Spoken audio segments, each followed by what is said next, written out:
name is Kathy, and today I'll be discussing how to use homeopathic remedies on ailments, continuing with ear ailments that start with the letters L and M.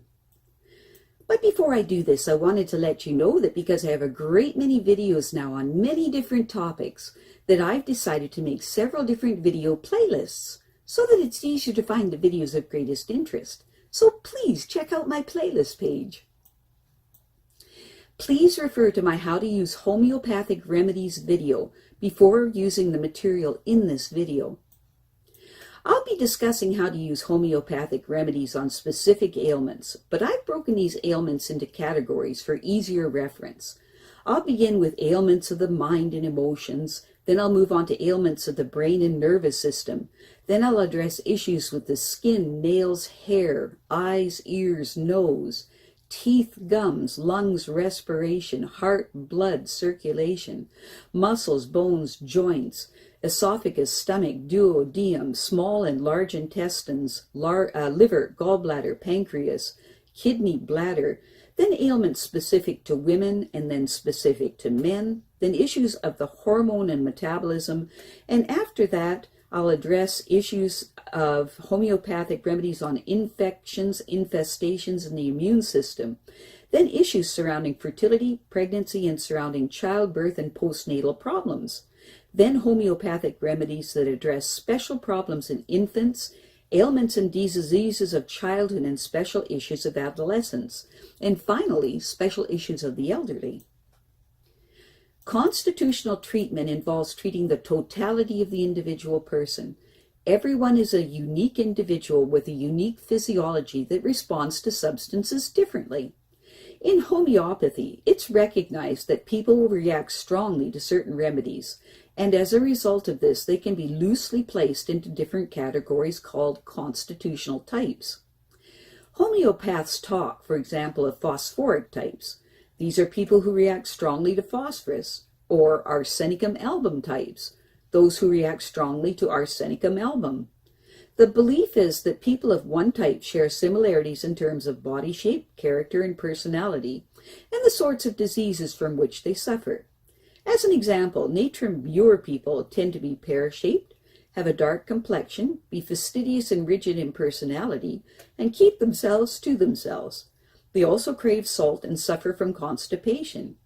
As another example, lycopodium types tend to be tall, gangly, a stooped appearance, with an anxious expression and a craving for sweets and a propensity to produce intestinal gas. Now, of course, constitutional types have their limitations. In reality, each person is an individual, and so there are as many constitutional types as there are human beings, and an account must be taken of the sum total of the person's inherent predispositions, past illnesses, diet, general reactions to the environment, intellectual and emotional features, and general attitudes towards life. This is what is meant by constitutional treatment. I'll be making detailed videos of the various constitutional types after I've completed the use of homeopathic remedies on ailments. The ideas, procedures, and suggestions in this video and all my homeopathic videos are not intended as a substitute for the medical advice of a trained health professional. Consult your physician before adopting the suggestions in this video. If you're pregnant, do not attempt these techniques without the approval of your physician. So, let us continue with learning how homeopathic treatments can help with ear ailments. Today, we'll continue with ear ailments that begin with the letter L and M. The ear performs two functions, hearing and balance, and is one of the most sensitive and delicately made structures in the whole body. It can easily be damaged, so aches, pains, or feelings of dizziness should be investigated and treated promptly. Vibrations in the ear travel through the wax-lining outer canal of the ear and cause the eardrum to vibrate.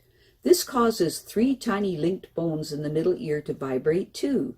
The vibrations then pass into a fluid-filled spiral chamber called the cochlea, where they agitate the delicate endings of banks of nerve cells. These unite to form the cochlear nerve, that then it becomes part of the auditory nerve, which is connected to the brain. The brain then interprets auditory nerve messages as speech, music, noise, and so on. Two passages lead from the middle ear. One goes to a cavity-filled bone that helps with resonance, called the mastoid. The other goes to the nose and is called the eustachian tube. The eustachian tube ensures that pressure inside and outside the eardrum is equal. If it is not, the eardrum will not vibrate properly. A blocked eustachian tube causes pressure in the middle ear to fall, sucking the eardrum inward. When the tube unblocks and pressure is equalized, a sudden pop is heard. Stuffy sinuses are a frequent cause of eustachian tube blockages. The inner ear, or labyrinth, which contains all the nerve endings responsible for detecting sound, also contains three semicircular fluid-filled canals lined with nerve endings that detect movement and acceleration in any plane relative to gravity. The semicircular canals are the organ of balance. As we move, the fluid of them wafts against the nerve endings, stimulating them to send messages to the brain. The brain then integrates these messages with others coming from the eye and from the pressure receptors all over the body, and hence we have our sense of balance. Labyrinthitis. Labyrinthitis is an infection of the part of the inner ear responsible for balance. It is usually caused by a virus spreading up from the eustachian tube. The symptoms are dizziness, everything spinning around, and nausea and vomiting, usually aggravated by head movements and relieved by lying down somewhere quiet. Since the infection is viral, conventional medicine can only offer tranquilizers or drugs to stop nausea and vomiting. Typically, an attack lasts about 3 weeks, but homeopathic treatment can shorten this considerably. Specific remedies, to be taken once every hour, then less frequently for up to 12 doses. For dizziness that's made worse by looking down, use Phosphorus 6C. For dizziness made worse by lying down or turning the head sideways, use Conium 6C. For dizziness and feeling weak and trembly, use Gelsemium 6C. For dizziness with a feeling of fullness and congestion in the affected ear, made worse by sudden movements, use Belladonna 30C. For vomiting brought on by eye movements, use Bryonia 30C. For dizziness made worse by looking up, use Calcarea 6C. For dizziness made worse by downward body movements, use Borax 6C. For dizziness accompanied by headache and constipation, use Natrum Mur 6C. Meniere's disease. Meniere's disease is an increased pressure of fluid in the inner ear which upsets the balance mechanism, causing dizziness, with everything spinning around and nausea and vomiting. Hearing may also be affected. In bad cases, muffled hearing and noise in the ear persist between attacks. If Meniere's disease is confirmed by your doctor, constitutional treatment should be sought. Specific remedies, to be taken 4 times daily for up to 7 days. For dizziness and muffled hearing, use Salicylic Acid 6C, followed by Chimnum sulph 6C in the same dosage. If the attack begins upon waking, use Lachesis 6C. Self-help.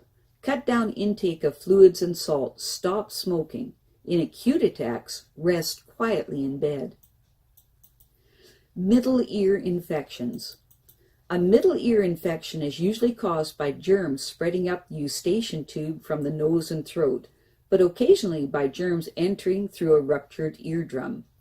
It may be acute, coming on suddenly and causing great pain and discharge, or it could be chronic, slowly festering and causing only intermittent pain.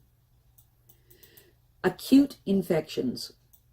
Accumulations of pus behind the eardrum causes hearing loss and a feeling of fullness in the ear, and severe stabbing pains that disturb sleep. The temperature may be higher than normal. The pressure of the pus can cause the eardrum to rupture, in which case pain eases and pus drains out through the eardrum. Improperly treated, an acute middle ear infection can become chronic or spread to the mastoid process, in which case surgery may be necessary. If acute infection is suspected, see your doctor within 12 hours. Constitutional homeopathic treatment can prevent recurrences. Specific remedies, to be taken every half hour for up to 10 doses.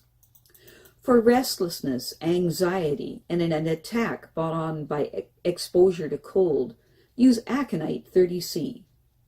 For flushed, hot face and high temperatures, particularly in children with staring eyes and excited and incoherent behavior, and the person is usually sensitive to touch, use Belladonna 30C.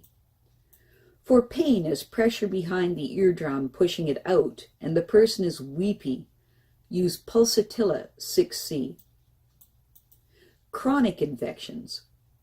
Repeated episodes of infections, often as a sequel to glue ear in childhood, can cause conductive deafness, as the infection progressively damages the eardrum and the tiny bones that transmit sound to the inner ear. This requires supervision of a doctor and may take many months to clear up. Self-help. Avoid swimming. Wear molded earplugs and shower caps when taking a bath, and when showering, prevent water from getting into the affected ear.